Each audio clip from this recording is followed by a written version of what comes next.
안녕하세요. 최승구 목사입니다. 전쟁 같은 뒤숭숭한 세월 속에서 안녕하신지요. 이번 주는 고난주간입니다. 죽기까지 순종하심으로 선으로 악을 이기신 예수 그리스도를 본받아 예수 그리스도의 이름으로 이 전쟁에서 완전한 승리를 누리시기를 주의 이름으로 축원합니다. 오늘은 가장 중요할 수도 있는 대목인 전쟁 수행 방법에 관한 성경 말씀으로 은혜를 나누고자 합니다. 한 절 묵상, 전쟁 시리즈의 지나간 부분을 먼저 간략히 훑어보고 진행할 것입니다. 구독하시면 별도 검색이 필요 없어서 편리한 것 같습니다. 참고하시기 바랍니다. 전쟁 시리즈 내용 요약인데요. 전쟁의 속성에 관해서 제일 먼저 시작을 했습니다. 전쟁은 뿌리가 죄다는 것과 전쟁이 오래간다, 전쟁은 끔찍하다는 것이었고요. 두 번째, 전쟁의 원리에서는 하나님이 전쟁을 명령하신다, 또 전쟁 중지를 명령하신다는 것과 하나님이 개입하신다, 전쟁은 하나님의 것이다 는 것이었습니다. 세 번째, 전쟁 준비 1에서 세 가지 동사를 생각했는데요. stand firm, 굳게 서야 하는데 그러기 위해서는 능력을 받아야 한다. 능력을 받기 위해서는 하나님의 전신갑주를 입어야 한다는 것을 나눴습니다. 그리고 전쟁 준비 2에서는 간략히 두 가지만 설명했는데 두 가지를 설명하면서 특별히 구원의 투구, 또 성령의 검, 곧 하나님의 말씀을 소개하면서 구원의 의미와 또 말씀, 로고스의 의미를 같이 소개했습니다. 오늘은 전쟁 수행 방법입니다. 그동안 전쟁을 위해서 준비한 것들을 어떻게 사용하느냐, 죽느냐 사느냐 하는 전쟁의 현장에서 어떻게 승리할 수 있는지를 오늘 함께 나눕니다. 승리의 비결 혹은 성공의 열쇠라고도 할 수 있을 것입니다. 그리고 다음번엔 전쟁의 결과에 대해서 나누고자 합니다. 먼저 오늘 답만 먼저 간단하게 얘기하면 순종입니다. 하지만 그 순종은 사랑을 기초로 한 믿음과 기도가 같이 엮여져 있는 순종입니다. 특별히 요한 13장, 14장에는 그 본문의 큰 맥락을 보여주는데요. 그 순종의 위치가 어떤지를 보여줍니다. 오늘 본문 먼저 함께 보겠습니다. 너희가 나를 사랑한다면 내 계명을 지킬 것이다. 요한복음 13장, 14장의 큰 그림은 새로운 공동체 탄생에 관한 말씀이었습니다. 정리하자면 이렇습니다. 모처럼 예수께서 오붓하게 제자들과 가진 다락방 식사 자리에서 청천벽력 같은 공지를 합니다. 나는 간다, 나는 떠나간다, 너희는 올 수 없다는 것이었죠. 그러면서 새로운 계명을 준다 하면서 새로운 공동체를 선포하십니다. 그 공동체의 기초는 사랑을 기초로 한, 사랑이라고 하는 관계를 기초로 한 그런 공동체였습니다. 너와 나 사랑이고 너희들 간에도 역시 사랑이다 하고 새로운 공동체를 주셨는데 어떻게 사랑하는지 내가 사랑하듯 사랑하고 누구를 사랑하는 건지 서로 사랑하라고 하는 지금까지와는 다른 새로운 계명을 주십니다. 그 새로운 계명을 주신 새로운 공동체라고 하는 그 큰 그림 아래 오늘 말씀이 주어져 있습니다. 이 공동체는 역사에 이전에 없던 공동체였고 가치관이 전혀 다른 타입의 공동체고 새로운 신분을 가진 사람들이 만든 공동체고 예수의 이름으로 세워지는 공동체며 서로 사랑하는 사람들이 세워가는 공동체고 결국은 모든 것에 승리하게 되는 그런 공동체, 바로 교회 공동체였던 거죠. 이 교회 공동체라고 하는 것의 최소 단위는 사실 가정입니다. 지역 공동체보다는 우리가 가정 공동체를 든든하게 세워가는 모두가 되기를 간절히 바랍니다. 이 공동체의 세 가지 요소 중 첫 번째가 믿으라 하는 것이죠. 신뢰입니다. 제자들의 관심은 사실 공동체보다도 예수께서 어디를 가시는지 또 어디에 계실 건지 하는 것에 더 관심이 있었습니다. 하지만 그 질문에 대한 답을 주실 때 길이요 진리요 생명이라고 얘기해 주십니다. 그러면서 더 믿으면, 너희가 나를 믿으면 나보다 더 큰 일도 할 수 있을 것이다 하고 약속해 주시. 믿으라 하는 이 말, 이 진리요 길이요 생명이라고 하는 이 예수 그리스도는 제자들이 아직 다 이해하지 못했었습니다. 길이라고 할 때는 아직 가보지 않은 길이었고, 진리는 완전한 파악이 불가능하다고 생각했을지 모릅니다. 그리고 생명은 어차피 기적이라고 생각했을지 모릅니다.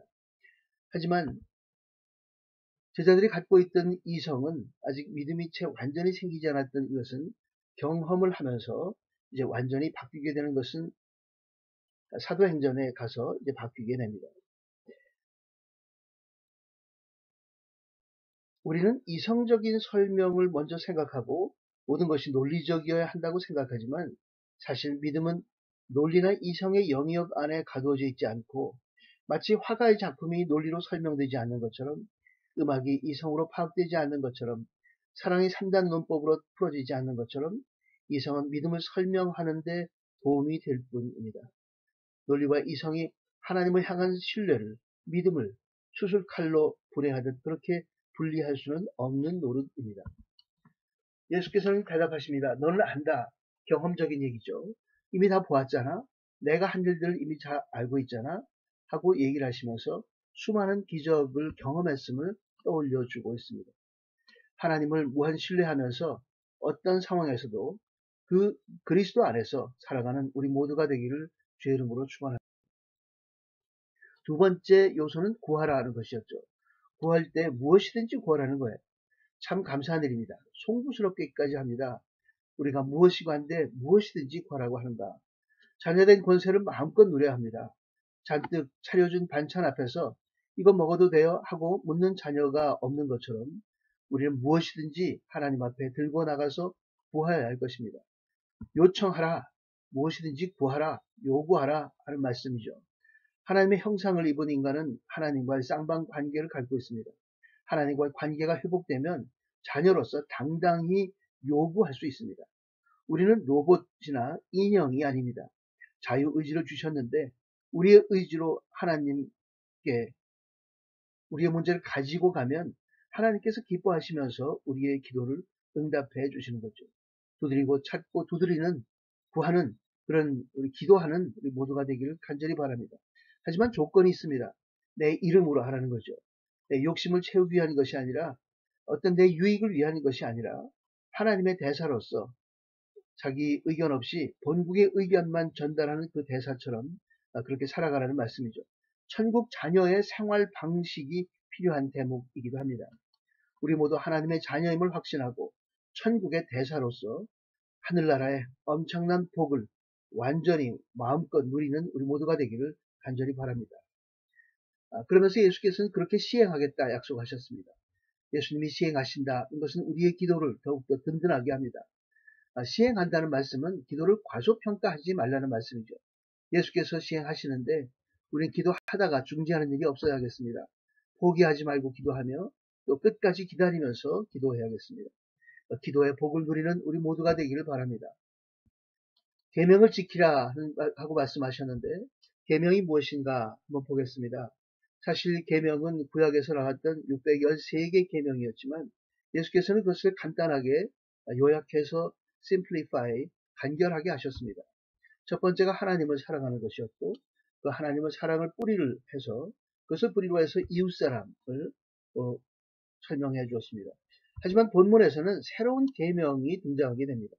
서로 사랑하라는 말씀의 서로는 연합이죠. 공동체 탄생입니다. 그 공동체의 기초는 사랑입니다. 어떤 사랑이냐? 그리스도의 사랑입니다. 예수 그리스도의 사랑으로 살아가라는 말씀이죠. 예수님의 사랑은 희생이었습니다. 우리는 사실 그 희생인 예수 그리스도의 사랑을 입은 사람들, 그 사랑으로 구원받은 사람들이기 때문에 우리 모두는 최소한 욕심이라도 희생하고 나보다 남을 훌륭하게 낮게 여기는 우리 모두가 되기를 바랍니다. 공동체입니다. 십자가의 기초는 공동체를 만들기 위한 것이었고, 또한 십자가를 기초로 해서 공동체가 탄생한 것이 교회입니다. 내 정체성은 그리스도와 함께 십자가에 죽은 사람이 내 정체성임을 우리가 잊지 말아야겠습니다. 예수님의 사랑으로 구원받고 예수 그리스도의 사람으로 살아가면서 서로 격려하고 중보하면서 서로 사랑하는 우리 모두가 되기를 간절히 바랍니다. 지킨다는 말씀을 다시 봅니다. 지킨다는 말씀은 기능적으로 예수님의 사랑을 땅에 심는 작업이죠. 땅에 묵는 작업입니다. 믿음과 사랑이라고 하는 큰 본체에 우리의 믿음을 묵는 작업이 우리의 실천을, 믿음을 현실화하는 작업들인 것이죠. 우리의 기도를 사랑과 묵는 작업이기도 합니다.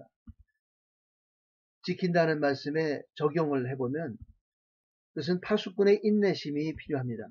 파수꾼이 밤새 그런 것처럼 계속적으로 쉬지 않고 관심을 갖고 또 들여다보는 일이 필요합니다. 파수꾼처럼 역시 마찬가지로 경계성이 필요합니다. 전신갑주를 입을 때도 역시 마찬가지로 기도와 경계가 중요했습니다. 그러면서 우리 그 지키는 과정이, 기도하는 과정과 이 지키는 과정에서 우리는 지치고 힘들고 파수꾼이 힘들다는 것을 느낄 때, 나 혼자는 힘들어요, 도움이 필요해요 하고 얘기할 때 예수께서는 성령을 보내주신다고 또한 약속을 하십니다. 말씀을 간단하게 정리합니다. 이런 배 그림과 같습니다. 파도 높은 세상을 넘어서 적진을 뚫고 승리할 수 있는 공동체는 사랑이라고 하는 본체를 기초로 한다는 거죠. 그 본체가 사랑인 것입니다. 사랑이라는 관계, 예수 그리스도의 사랑, 우리가 서로 사랑하는 그 사랑의 관계가 중요한데, 그 사랑의 관계 위에 세 가지 돛담배가 있는데, 돛이 있는데, 그 세 가지 요소가 바로 첫 번째가 믿으라 한 거죠. 현실적으로 가장 필요한 것은 믿음입니다. 하늘에 속한 것과 땅에 속한 것을 통일시키신 예수 그리스도를 믿음으로 전쟁이 하나님께 속한 것이기 때문에 모든 전쟁을 풀어가는, 문제에 승리할 수 있는 솔루션들은, 모든 문제 해결책들은 여기 믿음에서부터 출발합니다. 길이요 진리요 생명인 예수 그리스도, 그분 외에는 해답이 없는 것이죠. 두 번째는 구하라는 것입니다. ask whatever, 무엇이든지 예수님께 나아가라. 예수님께 그 기도 제목을 안고 나아가라 하는 말씀이죠. 마음껏 기도하면서 천국 백성의 특권을 누리기를 간절히 바랍니다. 유의할 점이 예수 그리스도의 이름으로 나가라는 것이죠. 우리의 정과 욕심이 이미 십자가에 죽었음을 항상 고백하며 구하는, 기도하는 우리 모두가 되기를 바랍니다. 세 번째가 지키라 하는 순종의 말씀인데요. 그러니까 이 순종 하나만, 3번만 뚝 떨어져 있을 수가 없는 거죠. 이 순종이 바로 예수님의 사랑을 땅에 묵는 작업이고, 예수 그리스도를 믿음이 하늘과 땅을 묵는 작업이라면 1번 돛이, 이 3번 돛은 그 1번 돛과 본체, 배라고 한 본체를 묶는 작업이기도 합니다. 그리스도의 사랑 위에 믿음을 견고히 하고 쉬지 않고 기도하면서 늘 말씀 충만, 그리스도 충만, 사랑 충만함을 지키며 살아가는 우리 모두가 되기를 주의 이름으로 축원합니다. 함께 기도하겠습니다. 하나님 아버지, 전쟁 같은 환경에서 아버지만을 더욱 확실히 의지하며 서게 하여 주시옵소서. 날마다 한 걸음씩 그리스도를 본받게 하옵시고 죽음을 이기신 예수님의 이름으로 기도하며 응답받게 하여 주시옵소서. 그리스도와 연합한 그리스도인으로서의 삶을, 세상과 전혀 다른 가치 기준의 삶을 살아낼 수 있도록 말씀 충만, 사랑 충만, 용기 충만하게 하여 주시옵소서. 이 땅의 흉흉함 속에서도 가족들을 질병에서 지켜주시고 이 나라를 헛된 영광을 찾는 무리로부터 지켜 주시옵소서. 악하고 더러운 것들이 사라지고 참된 예배가 회복되며 하나님의 공의가 넘쳐나게 하여 주시옵소서. 예수 그리스도의 이름으로 기도드리옵나이다. 아멘.